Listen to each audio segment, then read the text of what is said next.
guys, my name is Courtney and welcome back to my channel, and today I'm going to be doing my February book haul. I don't plan on doing a haul every month, but I am trying to do a better job about doing them. I didn't do any hauls in like the last year and a half, 2 years. But anyway, with that ramble out of the way, let's actually get into the books that I bought this month. The first couple books I actually bought at the end of January, but I didn't include them in my January haul because I didn't buy them by that point. So the first book I have on here is The Sky Beyond the Storm by Sabaa Tahir. This is the fourth and final book in the Ember in the Ashes series, which is a popular fantasy series on BookTube. This is a young adult series following 3 perspective characters, and they live in a Persian / Roman / like desert fantasy setting. In the first book, our main character Laya, her brother is kidnapped or goes missing, and the only way to get him back is to join with this rebel group and to spy against the militia army that oppresses her and her people so that she can get her brother back. And the story kind of unravels from there. I finished this last month and I talked about it in my wrap-up, so I won't talk about it here. The next book I bought at the tail end of January was I'm Still Here, Black Dignity in a World Made for Whiteness by Austin Channing Brown. This is a short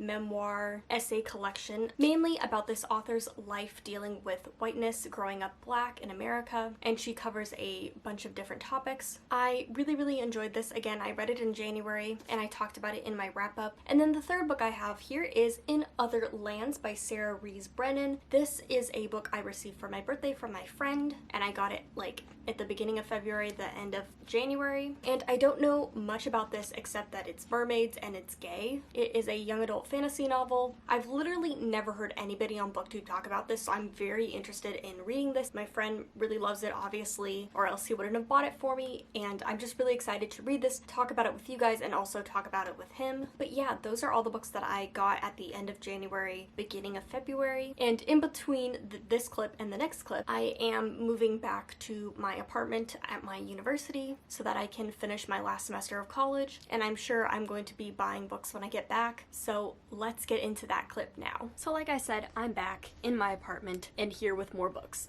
I went a little bit crazy when I got here just because I needed stuff to read while I was waiting for my TBR to come back in the mail. And also, like, obviously I blame it on myself, but I also blame a little bit on just like being here by myself. There's not a lot to do. We're in the middle of a panini machine, and you know, what else am I gonna do besides read and buy books? But anyway, I bought a couple books for school, so I'll go over those first. The first one I did not buy. This is Little Fires Everywhere by Celeste Ng. It is a book I'm reading for class, but I bought this book for Christmas for my mother to read because I kind of knew a little bit about it and I thought she would enjoy it. I thought I would borrow it at some point. I didn't think it would be this soon, so I read this for class and I stole it from her shelves, so it's mine now. But basically, if you don't know, this is a like family saga. We start off the book with this house lit on fire, and you go through these 2 family lives. One of them is like a very rich New England family, and the other one is a poor single mother and her daughter, and it's just like all of that family drama as their lives intersect. I did finish that one, so I will be talking about it in my February wrap-up. But the next 2 books I bought for class are also The Remains of the Day by Kazu Ishiguro,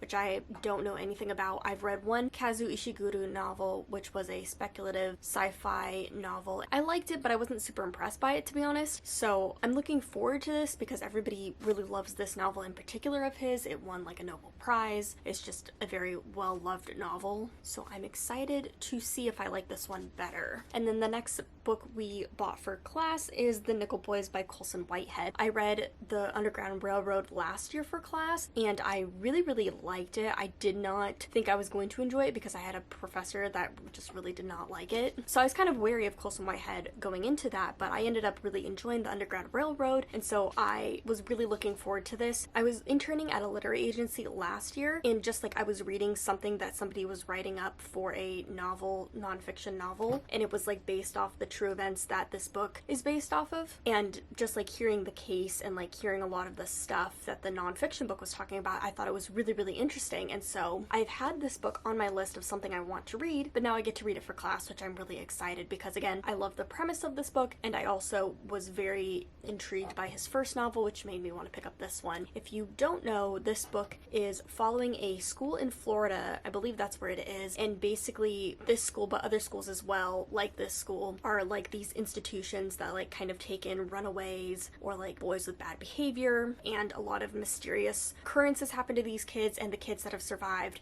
have had a lot of really traumatic experiences that they have gone through. I think this school was around before segregation, and throughout it, it wasn't just like boys, you know, getting harmed by this system. It was specifically a lot of black children were getting harmed by these school systems, and this school in particular. All the kids were treated very unfairly, but like the black kids obviously were treated very severely by this system. The school system really sought out getting these runaways, getting these black children into their system so that they can kind of use them as like slave labor and stuff like that. And there's a lot of horrific stuff, so definitely look up trigger warnings for this. Be very wary of this. I know it's going to be a very intense read, but I'm very much looking forward to it. The next book I bought was Winter's Orbit by Everina Maxwell, and this is an adult sci-fi romance novel. I am currently halfway through it, or a little more than halfway through it, so I don't want to give too many of my thoughts and opinions because I am planning on doing a full review for this. But in this novel, there is this like political agreement between this one planet empire and like its surrounding planets, and every 20 years they have to renew like some like trade agreement kind of stuff, or political system-y stuff. And so our main character is kind of thrown into politics for the first time. This prince, who is like 40th in line for the throne or whatever, who's like not really important, he's thrown into these politics as he's pretty much being forced to marry another person so that they could like fulfill part of these trade agreement kind of things. It is very political, like it sounds like very like political courtly stuff. It's much less like the courtly stuff and more about them like figuring out some mysterious occurrences that happened recently. One of the main characters, his husband had just passed away, and he's now marrying this main character. And the person that passed away under some suspicious circumstances. Again, for this book, you might want to look at some triggers. There's implied abuse situations, domestic abuse, relationship abuse, mental abuse. I haven't gotten to the section yet, but I'm pretty sure it's going to go into more of that backstory of one of the main characters getting out of this abusive, toxic relationship. But again, yes, queer, space, sci-fi, adult, romantic, political, comedy